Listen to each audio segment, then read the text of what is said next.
Tisztelt tiszanánaiak, kedves választópolgárok! Tiszanána újra választ.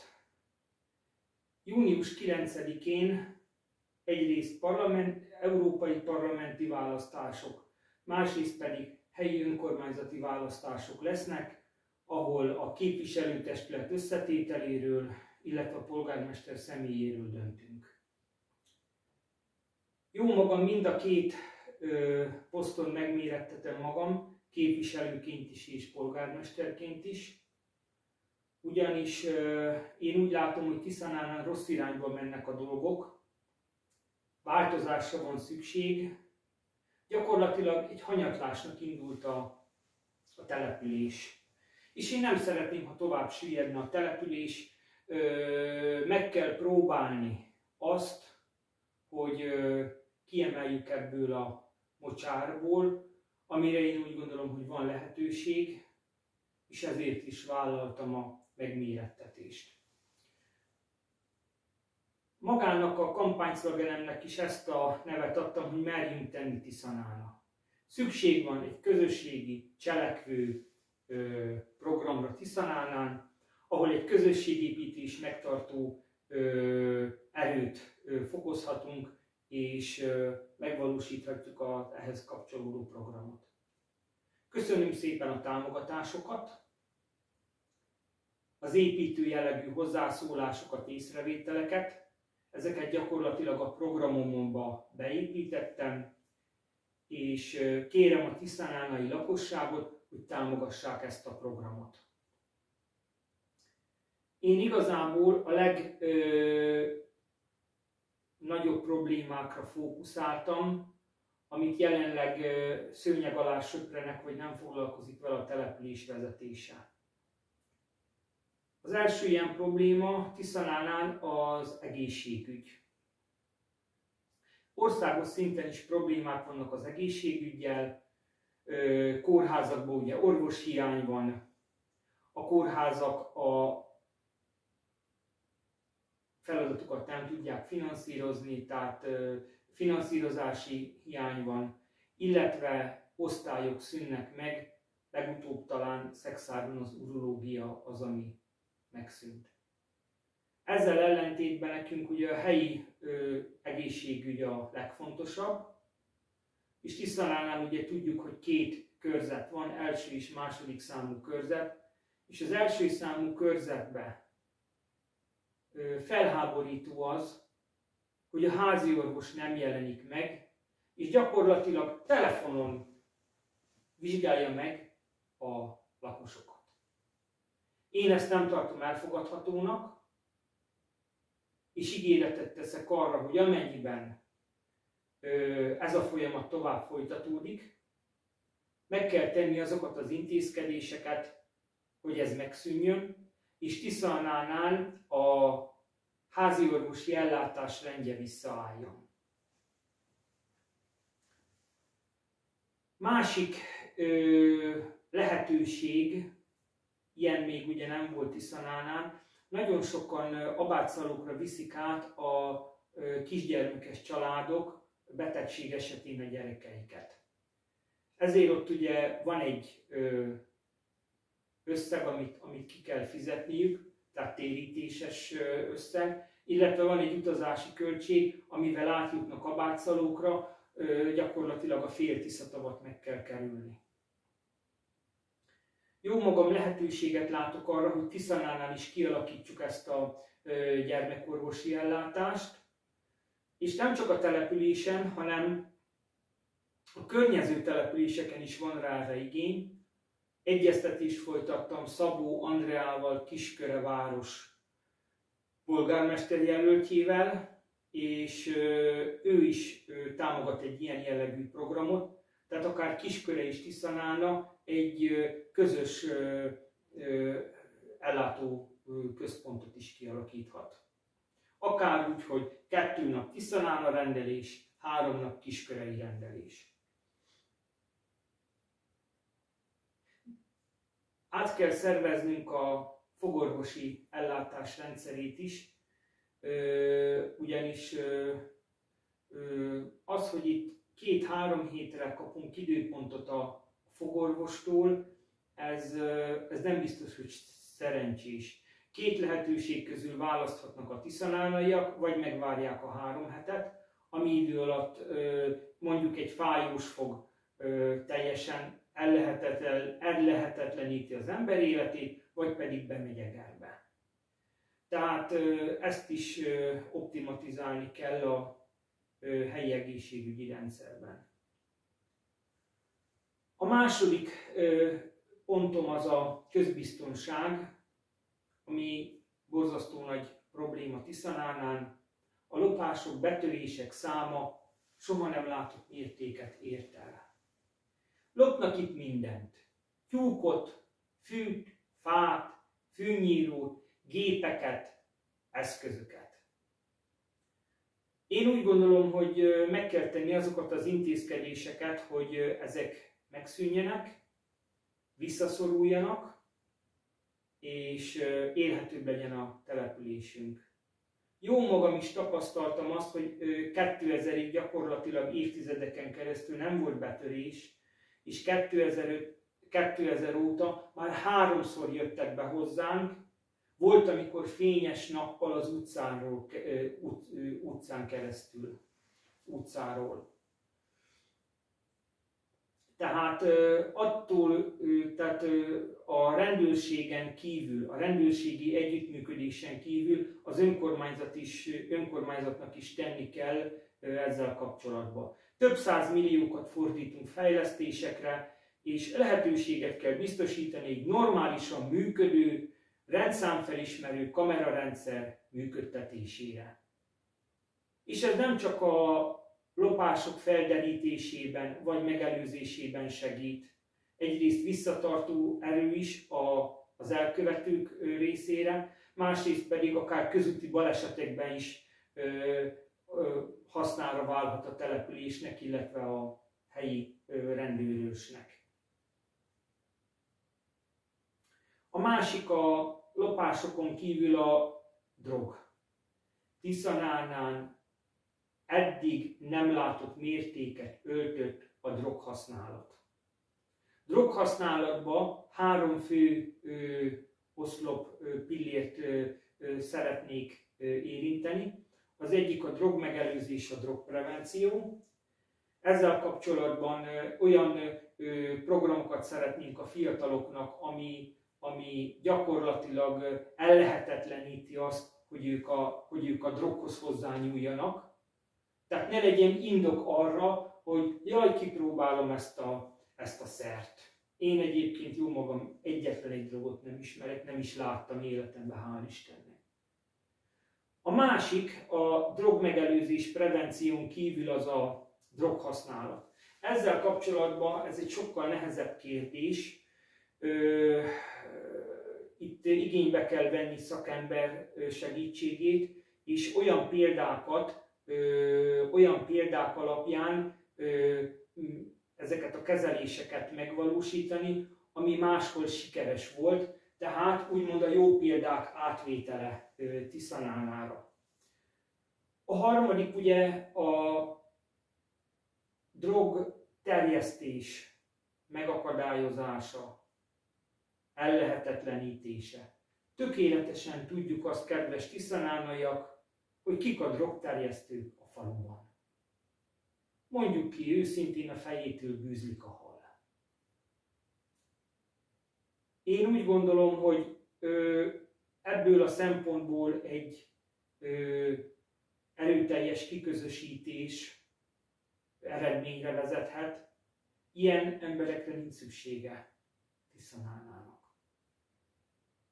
Ezeken kívül a rendőrség hatékonyabb együttműködésére, rendőrséggel hatékonyabb együttműködésre van szükség. Másrészt pedig vannak olyan lehetőségek, amiben maga az önkormányzat is részt tud venni. Hetente jönnek itt az utcán a libatól, kacsatól, régi hagyatéktól felvásárlók, és én úgy gondolom, hogy ezeknek az árusoknak semmi köze nincs, sem a kacsatolhoz, sem a libatolhoz. ezek a drogterjesztés, a drogárusítás részét képezik. Egy egyszerű rendelettel vagy határozattal ezeket az árusokat ki lehet tiltani a településről, illetve engedélyhez kell kötni az ilyen jellegű házalást.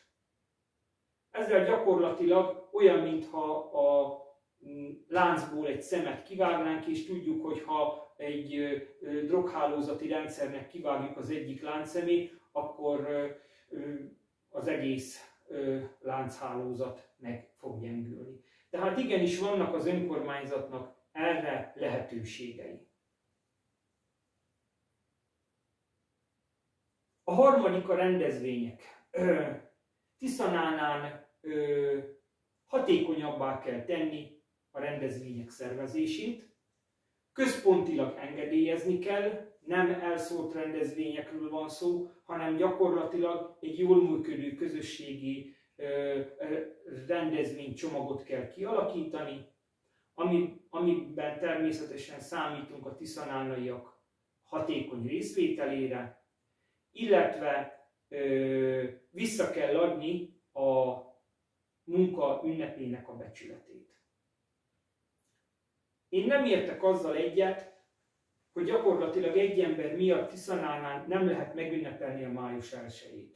Minden nemzeti ünnepünket meg lehet ünnepelni, egyedül a május 1-én csendes a falu, az idén talán még a zászlók sem kerültek ki. Amikor megkérdezték a település vezetőjét néhány évvel ezelőtt, hogy polgármester úr, itt miért nincsen 30 éve május 1-e? És azt a választ kapta az adott lakos, hogy kommunista ünnepeket Tiszanánán nem ünneplünk meg. Ezt a kommunista ünnepet megünneplik az Amerikai Egyesült Államokban, Franciaországban és szerte a világban. Ez nem egy kommunista ünnep. Ez a munka ünnepe, a munka becsületének a megünneplése. És az, hogy Tiszanánán egy ember miatt nincs május 1-e, ezt a magam részéről nem tudom elfogadni. Falunapok és egyéb rendezvények megszervezéséhez pedig annyi hozzáfűzni valóm lenne, hogy igenis ezeket önkormányzati vezetőségi szinten támogatni kell, és nem értek egyet a jelenlegi alpolgármester úrral, aki a saját nyugalma érdekében ezeket a rendezvényeket nem támogatja. Körülbelül 14-15 évvel ezelőtt a Tiszanánai Könyvtárban részt vettem egy rendezvényen, amit a Kulturális Bizottság hívott össze, és több képviselő, jelenlegi képviselő és alpolgármester úr is részt vett ezen.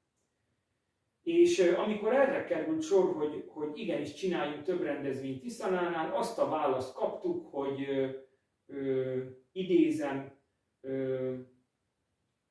ez a csőcselék nem érdemli meg, hogy itt rendezvényeket csináljunk. Én erre azt mondtam, fölálltam és azt mondtam, hogy tanár úr, önt ez a csőcselék választotta meg. Én nem szeretnék olyan alpolgármestert, aki így viszonyul a közösséghez, így viszonyul a településhez, illetve úgy látom, hogy most is foggal körömmel ragaszkodik a pozíciójához, hiszen az utolsó nap elindult képviselőnek 80 évesen.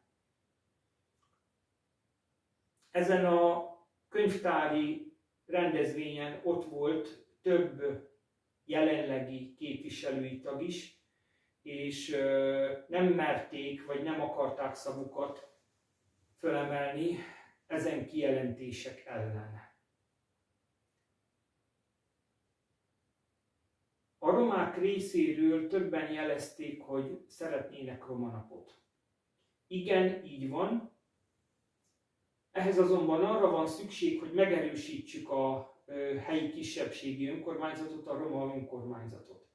A roma önkormányzat jelenlegi tevékenysége arra korlátozódik, hogy megveszik a éves költségvetési keretekből a WC papírt és az irodaszereket.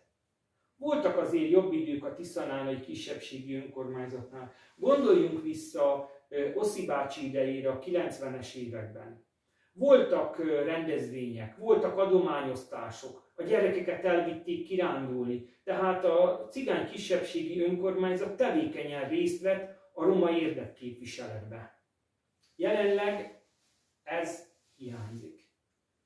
A nagy önkormányzatnak segíteni kell a kisebbség munkáját, éves szinten meg kell követelni, hogy egy programtervet dolgozzon ki, mi az, amit szeretne az adott évben megvalósítani, milyen forrásból szeretné, és az önkormányzat részéről mi az, amit elvár. Mi, amiben tudunk, segítünk pályázatok elkészítésében, amit romáknak írnak ki, segítünk adományok elosztásában, illetve anyagi lehetőséget is biztosítunk arra, hogy saját rendezvényeiket megtarthassák. Tehát az én véleményem az, hogy a cigány kisebbségi önkormányzatot igenis forba kell hozni, ahhoz, hogy a saját feladatát elláthassa. Évvégén pedig egy beszámolási kötelezettséget kell megvalósítaniuk, hogy mi az, amit ebbe az évben sikerült elérniük. Én úgy gondolom, hogy így lehet elindulni, támogatni kell a kisebbségi önkormányzatot, hogy a saját feladatait el tudják látni. A következő egy nagyon fontos programpont a helyi oktatás. A tiszanánai oktatás színvonala évek, de már azt mondhatom, hogy évtizedek óta jelentős mértékben csökkent. Sajnos a középiskolába be nem jutott gyermekek aránya egyre inkább nő. A középiskolát el nem végzett gyermekek aránya ugyancsak nő, és ez a lecsúszás nemhogy megállna, hanem még tovább fokozódik. Én úgy gondolom, hogy ebbe bele kell nyúlni, bár ez egy hangyaboly, de igenis a helyi önkormányzatnak részt kell venni egy olyan program kidolgozásában, ami ezt megállítja. 30 évvel, és itt nagyon sok kifogást meg indokot hallottam bizonyos emberek részéről. Én azt nem fogadom el, hogy a képviselőtestület tagjai a gyermekeiket átviszik más településre, az unokáikat átviszik más településre, ugyanis ebben az esetben nem méltók arra, hogy a település képviseletét ellássák, és segítsék az oktatás felemelkedését. Mert ez nem segítség, hanem kimenekülés a felelősség alól. 30 évvel ezelőtt ki gondolta volna, illetve mit szóltak volna ahhoz, ha azt mondom, hogy néhány év múlva Tiszanánáról Átányra fogják átvinni a gyermekeket tanulni általános iskolába. Azt mondták volna nekem, hogy te nem vagy normális, Tiszanánáról Átányra. És jelenleg ez a helyzet. Már nem csak Tiszanánáról, hanem Kisköréről is nagyon sokan átviszik a gyerekeket. Tehát Átány tud valamit. Egy olyan település, ahol mondjuk ki, a romák aránya még nagyobb, mint Tiszanánán. És mégis tudtak eredményt elérni a helyi oktatás területén. Hiába került át az oktatás a Klikhez, az önkormányzattól, igazából a Klik nem hozta meg a megváltást. A lehetőségek tovább csökkentek, a színvonal tovább esett. És ez nem most kezdődött, nem két-három évvel ezelőtt. Az az igazság, hogy jelenlegi igazgató úr ezt a helyzetet már megörökölte, és én úgy gondolom, hogy ennek a helyzetnek a kialakulásába vastagon benne van jelenlegi alpolgármester úr igazgató helyettesi tevékenysége, ő ugyanis éveken, évtizedeken keresztül látta át ezt a posztot, nem mellesleg Tiszanána díszpolgára is lett. azok a gyermekek részére, akik kiestek az oktatási rendszerből, tehát általános iskolából már kikerültek, viszont a középiskolát még nem végezték el, fiatal felnőttek. Körülbelül egy 16-27 éves korosztályról beszélünk, meg kell adni a lehetőséget, hogy szakmához jussanak. Tehát egy felnőtt oktatás keretében ezeknek a kimaradt gyerekeknek adjuk meg helybe a lehetőséget, hogy cukrászok legyenek, vagy olyan hiányszakmák keretében végzettséget szerezzenek, hogy a munkaerőpiacon el tudjanak helyezkedni. Sajnos az, hogy Tiszanánál nő a legmagasabb iskolai végzettséget szerzettek, általános iskolai végzettségűek aránya, ez nem jó tendencia. Tehát úgy gondolom, hogy a 21. században egy minimális középfokú végzettség az már azért jó lenne, hogyha el tudnánk érni a gyermekeinknek.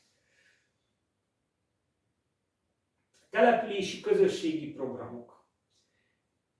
Itt arra gondolok, hogy nem elszólt programokat szeretnénk, könyvtár és egyéb egyház keretében vannak jó példák, azonban ezeket támogatni kell az önkormányzatnak, és kiterjedt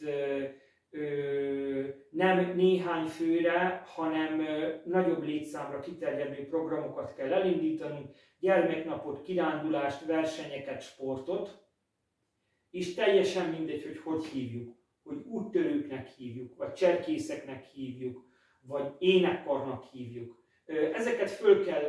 Ezeket a régi hagyományokat föl kell éleszteni. Tiszanánán a 30-as években, a 80-as években voltak rendezvények, programok, énekkarok működtek, gyakorlatilag most egy kihaló félbe lévő településről beszélünk ilyen szempontból.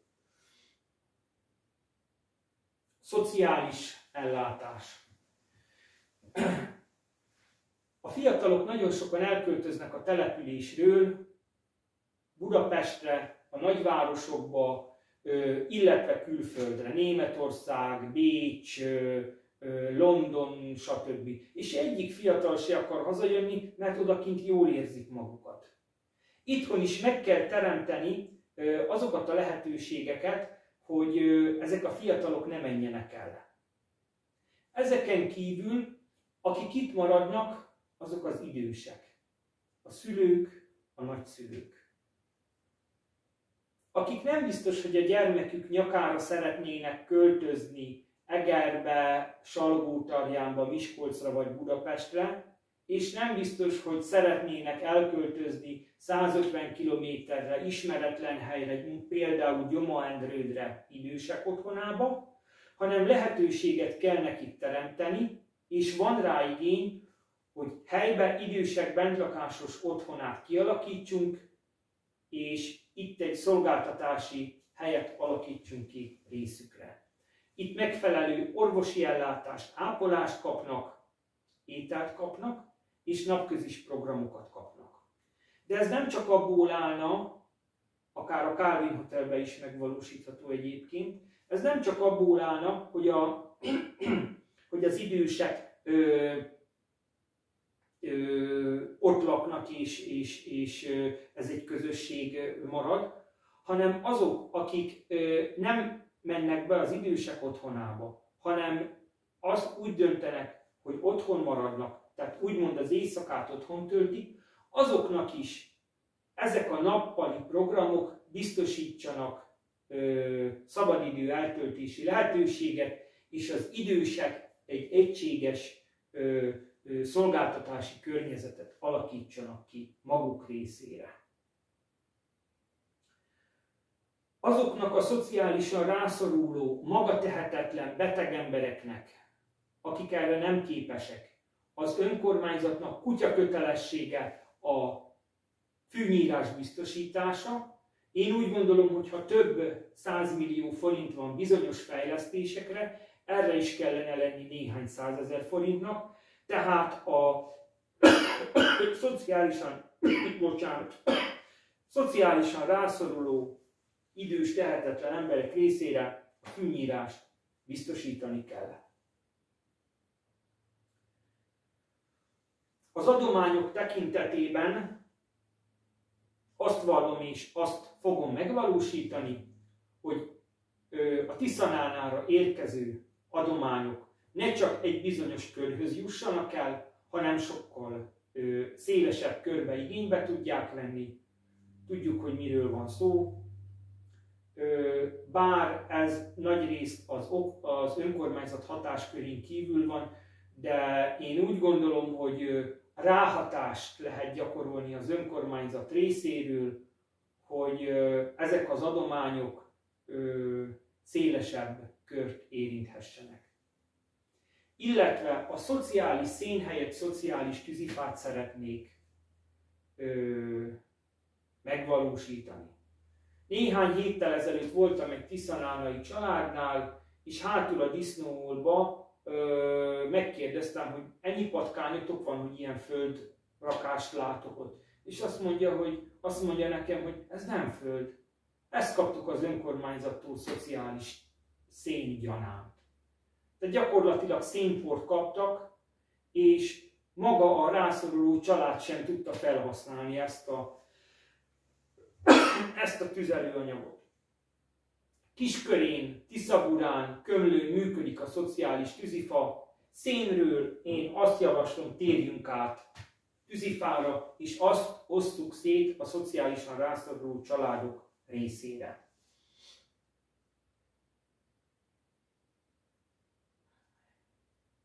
Szó volt már róla a közélet keretében a megújuló sportéletről.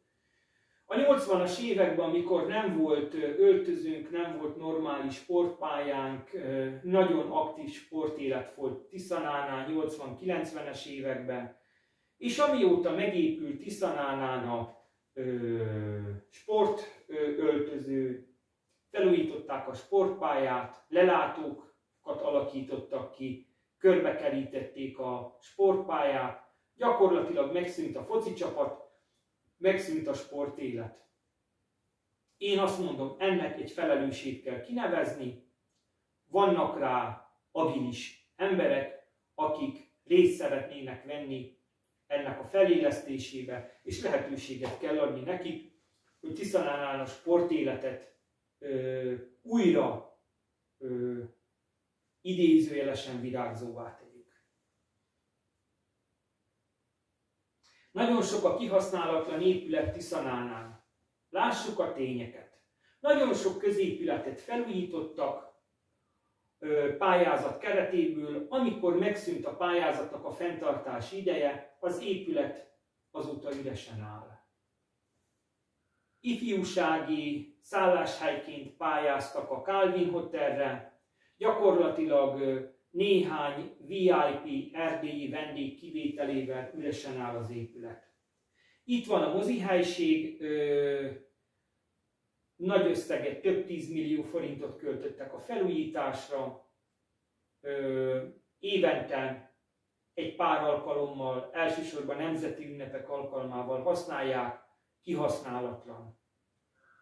Ott van a nyugdíjas klub, ugyancsak kihasználatlan, bár ott még időszakonként azért vannak is programok. Ott van a vadászház, kihasználatlan, ezzel kapcsolatban is tennünk kell valamit. És nem utolsó sorban a Tiszanánának a gyöngyszeme, Kömlő felé, ugye a csillagpont, egy teljesen új vadi új házat felépítettek a falu végén.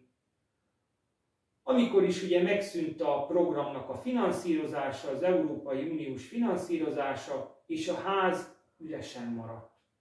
Olyannyira, hogy legutóbb, ha jól láttam, már a csatornát is leszették, bár lehet, hogy most azt sikerült visszaszerezni az önkormányzatnak, de már a csatornát is lelopták az épületről.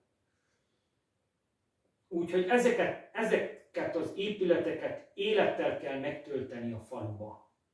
Tehát egy normális közösséget kell kialakítanunk, és ehhez nem kellenek milliárdok. Kultúra.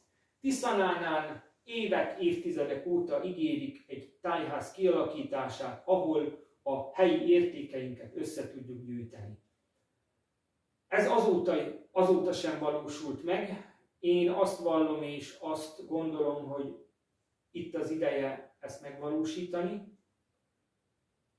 Több százmilliós beruházás jön Tiszanánnára, és én úgy gondolom, hogy egy pár millió forintot igazán megérdemel ez a rész is, bár szerintem már túl vagyunk a 24. órán, mert nagyon sok értékünk már vagy megsemmisült, vagy elvitték a településről, de jó magam is fel tudok ajánlani egy-két dolgot, például a tiszanánnai kápolnának, a katolikus kápolnának a faragványát, ami egy 60 cm-es faragvány gyönyörű kerítésekkel, 1922-es kerítésbeli bevéséssel, egy féllábú gólyával a tetején, és gyönyörű oltárfaragványokkal és picikepadokkal. Ezt még annak idején a Kecsőterikének a nagypapája faragta ki, és úgy került a családunkhoz. Tehát én is például ezt nagyon szívesen felajánlom egy tájház céljára. Dinnyéshát. Dinnyésháton az elmúlt időszakban borzasztó nagy programok valósultak meg, ugye itt is repkednek a 100 milliók, bár eltérő összegekkel, tehát hol ennyi, hol annyi, amennyit ugye Tiszanánnára költöttek, de nem ez a lényeg. Az a lényeg, hogy Dinnyésháton néhány alapvető infrastrukturális probléma még mindig van, amit meg kell oldani, ehhez nem kellenek 100 milliók. Néhány millió vagy 10-15 millió forint, amiről beszélünk. Konkrétan arra gondolok, hogy ha jönnek a vendégek, bemennek Dinnyésháton egy vendégházba, lezuhanyoznak, és amikor megtörölköznek, azt látják, hogy barna a törölköző.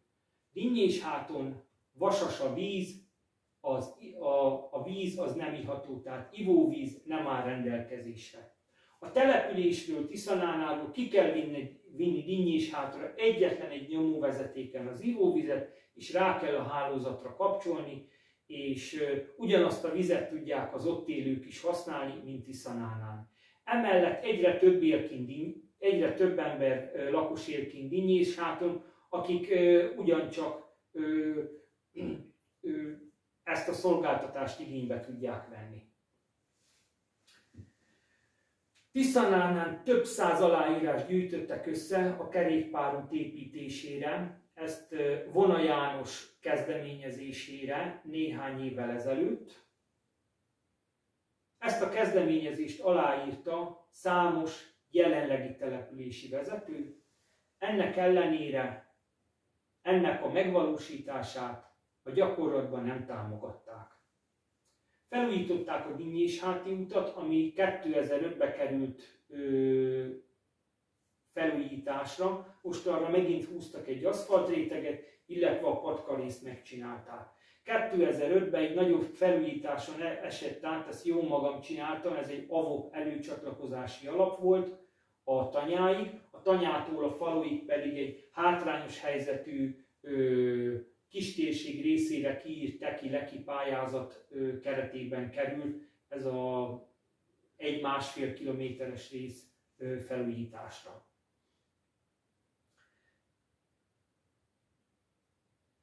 Tehát nem biztos, hogy a Dinnyésháti út ilyen mértékű jelenlegi felújítására lett volna szükség, ha már ilyen nagy a helyi igény a kerékpárútra. Emellett ugye azt is tudjuk, hogy a Dinnyésháti út nagyon túlterhelt. Tehát egyrészt mezőgazdasági főgyűjtő út, tehát traktorok, kombányok közlekednek, sajnos sokszor felhordják a sarat, de ez más kérdés. Igénybe veszik a kerékpárosok, ami nyáron eléggé magas számot ér el, tehát nincs olyan 10 perc, hogy a Dinnyésháti úton ne lenne kerékpáros, illetve a személygépkocsik, amik ugyancsak elsősorban a nyári időszakban jelentős terhelést jelentenek az útnak, tehát itt igazából nem biztos, hogy az út felújítására lett volna szükség, jobb lett volna a kiszélesítésére koncentrálni, illetve a kerékpárút megvalósítására, hogy ezt a forgalmat ezt szét tudják húzni. A 12-es pont a programunkban az együttműködés hatékonyságának javítása, lakossággal, civil szervezetekkel, vállalkozókkal, gazdálkodó szervezetekkel. Én a magam részéről azt támogatom, hogy ne úgy működjünk, mint most, hogy kötelező egy közmeghallgatást, kipipáljuk, évelején megvolt a közmeghallgatás és le van zárva. A közmeghallgatás normális időben legyen, ami a település lakóinak nagyobb részének jó. Meg legyen hirdetve többször, elérhető csatornákon, és ha szükséges, ne egy, hanem két közmeghallgatás legyen, és igenis vegyék figyelembe a tiszanánaiak igényeit, kéréseit. Az sem ördögtől való, hogy erről a közmeghallgatású videófelvétel készüljön, és kitegyék közösségi oldalakra, ahol ezt kommentelni lehet, és aki esetleg nem vett ezen részt, az is el tudja mondani véleményét az ott elhangzottakról. Nagyon fontos a nyilvánosság. Én azt tervezem, hogy az önkormányzati testületi üléseket nyilvánosságra kell hozni, a jegyzőkönyveket, határozatokat nyilvánosságra kell hozni, és ha olyan igény van, akár a testületi ülések videóanyagát is hozzák nyilvánosságra, hogy tudják a település lakói, hogy mi történik a település vezetésében, milyen döntéseket hoznak, és ki milyen javaslatokkal áll elő. Jelenleg ugyanis azt lehet tapasztalni, ha kimentek az önkormányzat honlapjára, vagy a Facebook oldalára, hogy a legfontosabb hír a szúnyogírtás, meg a szelektív hulladéknak az elszállítása, hogy éppen mikor valósul meg. Én ezt kevésnek tartom, elégtelennek. És az utolsó pont a munkahelyteremtő programok. Itt ugye a magam részéről nem szeretnék, 4 évvel ezelőtt elhangzott, hogy milyen jó lenne akkumulátorgyár, én ide nem szeretnék akkumulátorgyárat. Nincsenek meg a hagyományai, én nem szeretnék kínai akkumulátorgyárat, és az ezzel járó kínai migránsok betelepítését a faluba. Tudom, hogy befogadó község vagyunk, de én nem szeretnék migránsokat. 2 olyan lehetőség van, ami Tiszanánán adott, és fel tudjuk használni. Az egyik ilyen adottságunk az a Tisza-tó a Kiskörei víztározó, illetve maga a Dinnyésháti üdülőterület, ugye a turizmus fejlesztése. Sajnos ez még csak a nyári időszakra korlátozódik, ott viszont egyre nagyobb ütemet ér el. A másik a mezőgazdaság. Tiszanán a lakossága a mezőgazdaságból élt 10 éve, 100 éve, 200 évvel ezelőtt. Erre kell alapozni a jelenlegi igényeket, méghozzá a következő módon. Tiszanánán jelenleg monokulturális termelés folyik, tehát búza, kukorica, napraforgó, tehát ezt találjuk a legtöbb helyen ültetett kultúrába. Az önkormányzat kis részben foglalkozik fóliasátras termeléssel is, na én ezt szeretném kibővíteni sokkal nagyobb mértékben. Ennek megvannak a hagyományai a településen.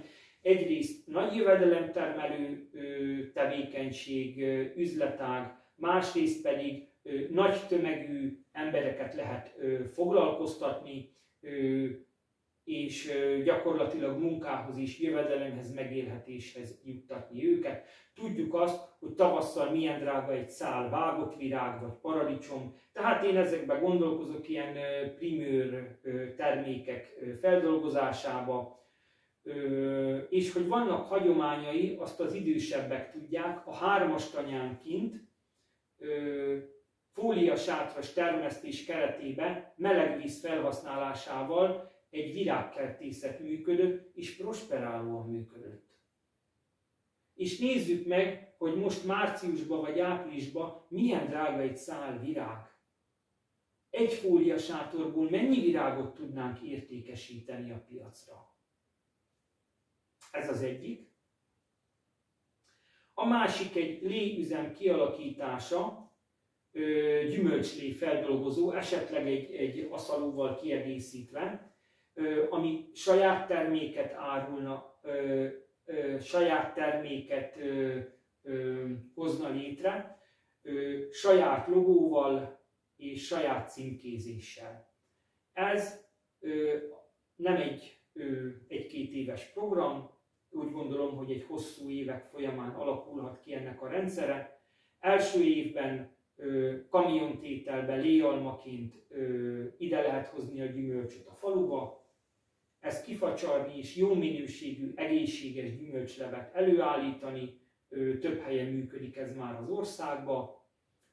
Hosszabb távon pedig olyan ültetvényeket létrehozni mezőgazdászok bevonásával, ahonnan egy állandó felvásárlási láncot lehet kialakítani, például egy szilva ültetvényre gondolok. Ennek is voltak hagyományai Tiszanánán. Ha megyünk Kömlő felé, ott jobb oldalt látunk ilyen bozótos körbekerített részt, ott régen egy kezelt, sokat termő szilvaültetvény volt. Én még a 80-as években ott születeltem a TS-nek szilvát, az iskolából kirendeltek minket. Akkor még voltak ilyen közösségi munkák. Tehát egy léüzem kialakítása, ahol almalevet, szilvalevet, paradicsomlevet, céklalevet lehetne előállítani. Én a magam részéről ennyit szerettem volna mondani. Vannak még tervek, de úgy gondolom, hogy az egy másik fórumnak egy későbbi témája lehet. Én szeretném, hogyha minél többen támogatnák ezt a programot. Szeretném aktivizálni Tiszanán a lakosságát, hogy részt vegyenek ezekbe a programokba, és merjünk tenni Tiszanánáért. Ne dugjuk a fejünket a homokba, mert ez nem jó a jövő szempontjából. Ha nem próbáljuk meg, akkor minden így marad, ahogy van.